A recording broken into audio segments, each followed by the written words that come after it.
जब आप सर्व करते थे, सामने पाकिस्तान था, एक साइड चाइना है, क्या इंडियन आर्मी को जो इक्विपमेंट्स मिलते थे उस वक्त वो उसी लेवल के थे, उसी ग्रेड के थे जो पाकिस्तान के पास या चाइना के पास? 2004 से लेकर 2014 तक जो 10 साल का समय रहा था, तो एक भी हथियार नहीं आया था। उस समय का समय जब सरहद के ऊपर, वहाँ से पाकिस्तानियों से तो हम बात करते थे ना सरहद पर, वहाँ से चिल्लाकर बोलते थे कि हम तो यहीं अभी इसी समय गोली चला सकते हैं, तुम्हें तो दिल्ली से पूछना पड़ेगा।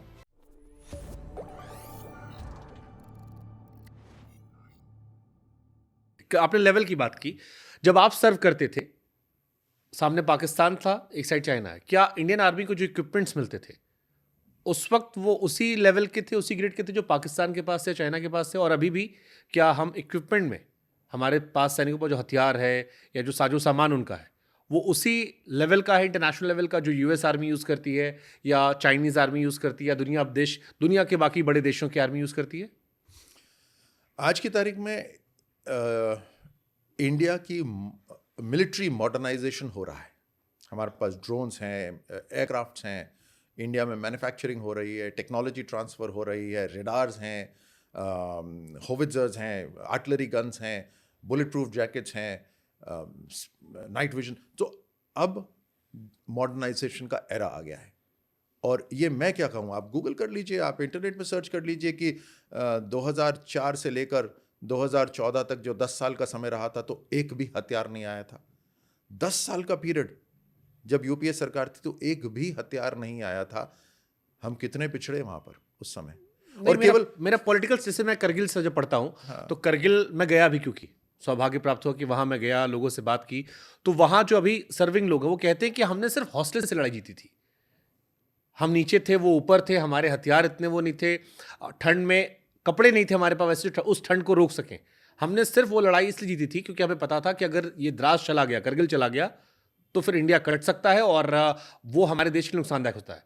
तो हमारे फौजियों ने अपने जान की परवाह नहीं की, हौसले के दम पर वो जगह जीत ली, ये वो कहते हैं। तो मुझे लगता है कि ऐसा कैसे पॉसिबल है कि सही हथियार तक नहीं थे, कपड़े नहीं थे, जूते नहीं थे, ग्लव्स नहीं थे, या जो बेसिक बुनियादी चीजें होती हैं। क्योंकि 90s में आप रहे, इसलिए पूछ रहा हूं मैं। क्योंकि प्राथमिकता नहीं थी। ये सच है? बिल्कुल सच। हाथ, ये तो एक बड़ी कॉमन सी बात है। आप किसी भी पूर्व सैनिक से, किसी भी सैनिक से पूछना कि उस समय का समय जब सरहद के ऊपर, वहाँ से पाकिस्तानियों से तो हम बात करते थे ना सरहद पर, वहाँ से चिल्लाकर बोलते थे कि हम तो यहीं अभी इसी समय गोली चला सकते हैं, तुम्हें तो दिल्ली से पूछना पड़ेगा। और एक इंसिडेंट मैं आपको बताता हूँ कि सियाचिन के अंदर पाकिस्तानी हेलीकॉप्टर उड़ा और यहाँ से एक यंग कैप्टन था, उसने एक रॉकेट लॉन्चर लिया और गिरा दिया हेलीकॉप्टर वहाँ। ऊपर से उसकी पलटन ने उसकी गैलेंट्री अवार्ड के लिए एक साइटेशन लिखी, लेटर लिखी, और दिल्ली से उसके खिलाफ इंक्वायरी की एक लेटर आई। 2 चिट्ठियां ऐसे आई, एक दिल्ली की, एक सेना की। यानी भय डाल दो सब अधिकारियों के अंदर, सब सैनिकों के अंदर कि भैया पाकिस्तान की तरफ गोली दागने से पहले 10 बार सोच लेना, कोर्ट ऑफ इंक्वायरी हो जाएगी। उस समय भी सेना सरहद पार करती थी, लेकिन बिना अनुमति के पार करती थी। जब हमारी सर्जिकल स्ट्राइक्स हुई, तब पहली बार राजनीतिक इच्छा से सेना ने और डायरेक्शन से सेना ने सरहद पार करा और कई किलोमीटर पार करके अंदर गई। लेकिन उससे पहले अपने रिस्क पे काम करते थे। रिस्क किस लिए उठाते थे? क्योंकि इतनी ट्रेनिंग जब हमने करी हुई है, और जब सामने से इस तरह की बार बार वो कार्रवाई करते थे, पीछे से घुस के आ जाते थे, किसी की गर्दन काट देते थे, कब करते थे, तो सेना का भी खून खौलता था। और वो भी फिर प्यूनिटिव एक्शन लेते थे, पनिशिंग एक्शन लेते थे। लेकिन लीडरशिप चेंज होने के बाद अब फिर आप बोलेंगे कि बीजेपी, ये तो फैक्ट ऑफ लाइफ है। अब सैनिकों से पूछिए ना। ठीक है, आपके परदादाजी, दादाजी, पिताजी और आप सब लोग वॉर से डायरेक्टली इनडायरेक्टली जुड़े रहे हैं। वॉर के साइड इफेक्ट क्या होते हैं? क्योंकि जंग दिखने में, टीवी पर सुनने में बड़ी फैसिनेटिंग लगती है। आपने कहा कान के बगल से गोली निकल गई। गहरे, बहुत गहरे जख्म होते हैं वॉर के।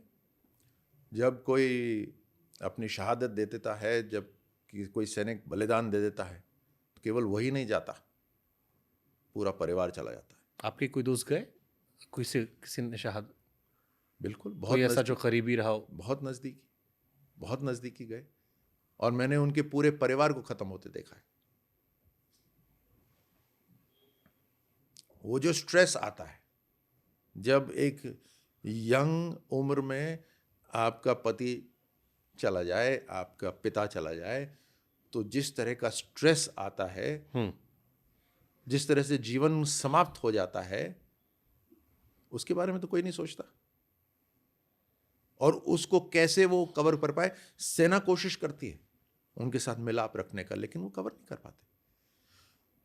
मैंने अपने बहुत नज़दीकी साथी को वहाँ पर बलिदान हुआ उसकी पत्नी को स्ट्रेस से कैंसर हुआ, वो भी ख़त्म हो गई।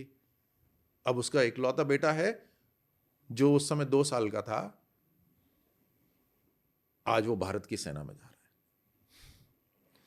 आप उसका माइंडसेट देखो, उस 2 साल के बच्चे की मानसिकता देखो। उसने कितना देखा अपने पिता को, केवल 2 साल, लेकिन उसके जहन में, उसके दिमाग में इतने सालों से चलता रहा कि आतंकियों ने खत्म करा है ना, मैं सेना में जाऊंगा। और अपनी इंजीनियरिंग वगैरह सब करके आज वो सैनिक अधिकारी बना। ये जो है ना, तो मैं इसीलिए हमेशा कहता हूं कि हमारे देश के दुश्मन अगर एक योद्धा को गिराते हैं तो हमारे 1000 योद्धा खड़े होंगे। और इसके लिए मैं अटल बिहारी वाजपेयी जी को धन्यवाद देता हूं। फिर बोलोगे बीजेपी, क्यों देता हूं मैं उनको धन्यवाद? मैंने अपने हाथों से अपने जवानों की अंत्येष्टि कश्मीर में करी हुई है। उस समय अनुमति नहीं थी कि उनके जो रिमेन्स हैं उसको हवाई जहाज से वापस गांव भेजा जाए। लाखों रुपए का खर्च आता है, उस समय अनुमति नहीं थी।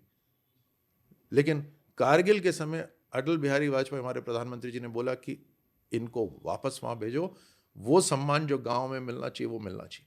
और उस कारण से आप देखिए, जब आज कभी कोई बलिदानी का अंत्येष्टि होती है तो हजारों लोग चल रहे होते हैं सम्मान में।